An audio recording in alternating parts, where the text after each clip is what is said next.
बिस्मिल्लाहिर्रहमानिर्रहीम। अस्सलाम वालेकुम दोस्तों, मैं हूँ राजा सऊद सादिक। आज जनाब हम मार रहे हैं गंदम को स्प्रे।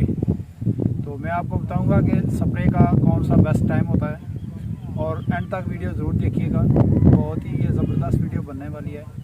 तो चलिए शुरू करते हैं। शुरू करने से पहले आप सब दोस्तों से यही रिक्वेस्ट कि वीडियो को एंड तक ज़रूर देखिएगा और चैनल को सब्सक्राइब ज़रूर कीजिएगा। तो चलिए शुरू करते हैं।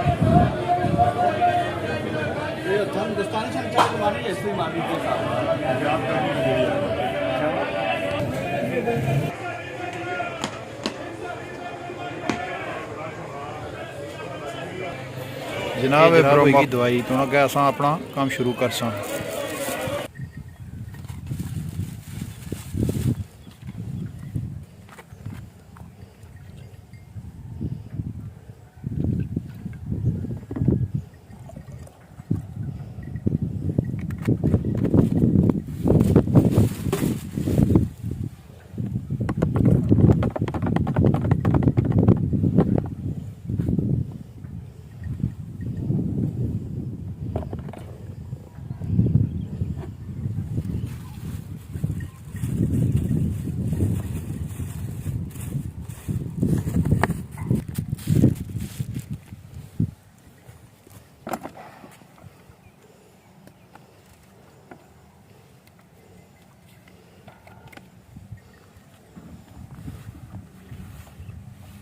ऐसे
अल्हम्दुलिल्लाह जी, अल्हम्दुलिल्लाह स्प्रे मेरी यहाँ कंप्लीट हो गई है। तो बहुत ही ज़बरदस्त एक्सपीरियंस रहा। तो इंशाल्लाह ये वीडियो आपको पसंद आएगी। मुझे दुआओं में ज़रूर याद रखिएगा। शुक्रिया, अल्लाह हाफ़िज़।